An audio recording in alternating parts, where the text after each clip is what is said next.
What is going on, guys? It is Wrestlelamia here, back with some more news. Join us now as we look at the wildest news stories and rumors you need to know, including The Rock's daughter makes her NXT debut, Karl Anderson threatened, the real reason why Miro isn't pushed in AEW, CM Punk could still return to WWE, Tony Khan tried to hire a former WWE employee, Electro Lopez returns, Mandy Rose's Milestone, and much more. Be sure to subscribe and hit that notification bell for daily wrestling videos, and follow us on Facebook for exclusive lists. Also check out Wrestlelamia.co.uk and the non-wrestling channel Incredible. And now let's do the intro and get straight into our first story.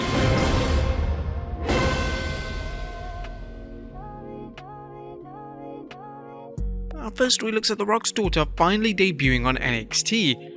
On top of today's news is the wait is over as Dwayne The Rock Johnson's daughter Simone Johnson made her long-awaited first appearance on NXT after training in the Performance Center. Simone, working under the name Ava Raine, debuted on the 25th October NXT when she was revealed as the latest member of Joe Gacy's heel faction. Simone talked of how her affiliation with the heel group completed her and defied any preconceived notions of who she was. The promo was short, but it was good, and it'll be interesting to see how the 4th generation superstar works as a heel alongside Gacy and company. She later tweeted, "I found my family." While Ava Raine is best known as The Rock's daughter, it'll be interesting to see how long it takes before she comes into her own, much like Rocky Maivia went from being Rocky Johnson's son to the most electrifying man in sports entertainment. Will she even join the bloodline soon? Who knows? Next up, NXT debuts a Stalker character. Last night's NXT featured other surprises, including the beginning of what looks like another mystery storyline. A video aired of a digitally disguised person phoning the WWE Performance Center and leaving a creeptastic message. Let go all of your pain, washing away your deepest fears. Listen with your eyes, speaking with your ears. Awaken from the pits you call the dark. Opening up to my soliloquy is just the start. Watch as I come and leave my mark, as I plan to rip all of NXT apart. Sincerely, Scripps. With reports that WWE was thrilled with the White Rabbit mystery success, this could be the latest treasure hunt for fans trying to piece together who is behind the message. It's somewhat ironic that WWE is going with a performance stalker storyline, as the company had to deal with a real stalker for several years. Next up, New Japan Pro Wrestling threatens to sanction Karl Anderson. A crisis is looming between New Japan Pro Wrestling and its never openweight champion Karl Anderson. Sean Ross Sapp recently tweeted, "New Japan Pro Wrestling says Karl Anderson will vacate the Never Openweight Championship if he works Crown Jewel instead of New Japan Pro Wrestling's event that day, per the company." Some wrestling fans and industry observers were surprised when Anderson jumped to the WWE without dropping the New Japan Pro Wrestling belt. Some fans saw this as a sign of a possible cooperation between WWE and New Japan, with the WWE regime embracing the idea of cooperating with promotions as big as New Japan. However, these hopes were dashed when the WWE announced that Anderson, Gallows and AJ Styles would appear at 5th November's Crown Jewel, the same date that Anderson was previously scheduled to defend his Openweight Championship. New Japan issued a statement about Anderson's absence, and an excerpt which follows. New Japan Pro Wrestling has for the past several days attempted to negotiate with Anderson, but has not been met with a response. Should Anderson decide to renege on his scheduled championship match, he will be required to vacate the Never Openweight Championship and return the belt to New Japan Pro Wrestling immediately.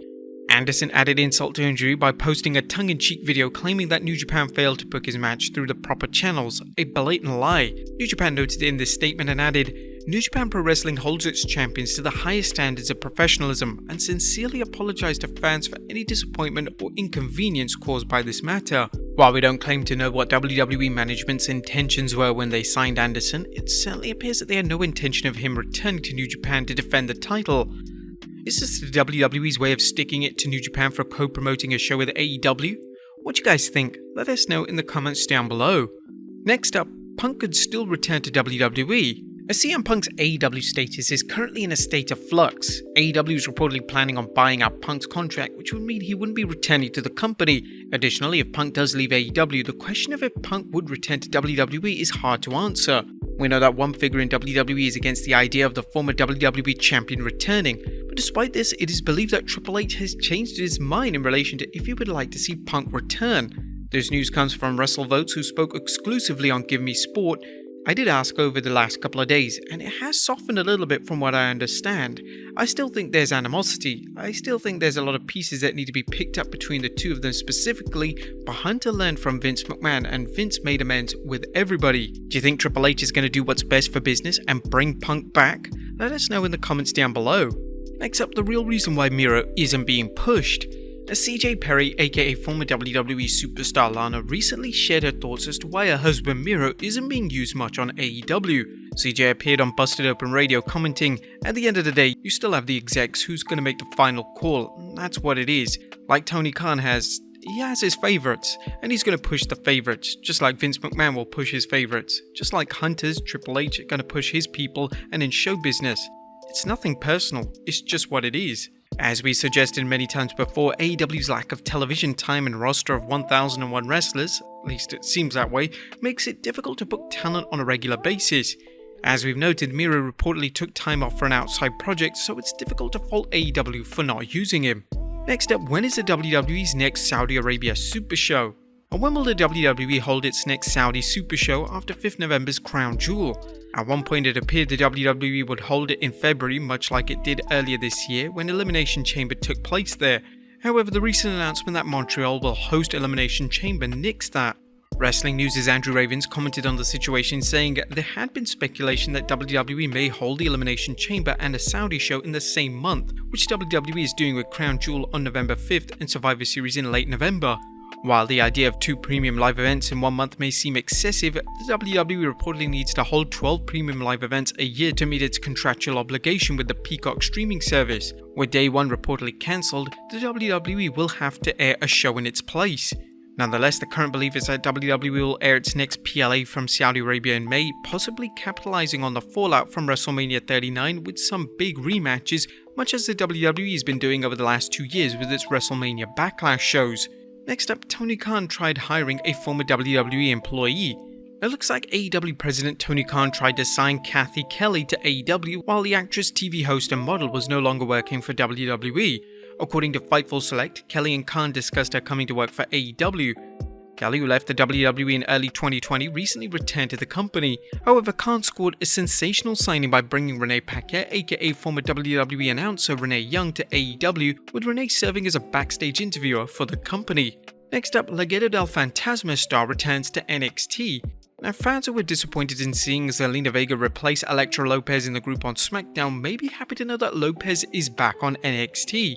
Lopez appeared last night, attacking Indy Hartwell and Sol Ruka's match, attacking both superstars. There was plenty of speculation why Vega replaced Lopez, including chatter about whether Lopez might show up later and fight her for a spot in the heel faction. The current story making the rounds is that the WWE wanted Vega in the group in order to provide current opponents Hit Row with a female opponent for matches. Fans may not see any difference between Lopez and Vega as a wrestler, but the WWE does, hence the decision to book Vega into the group. And finally, Mandy's Milestone. Last but not least, congratulations to current NXT Women's Champion on holding the title for a year.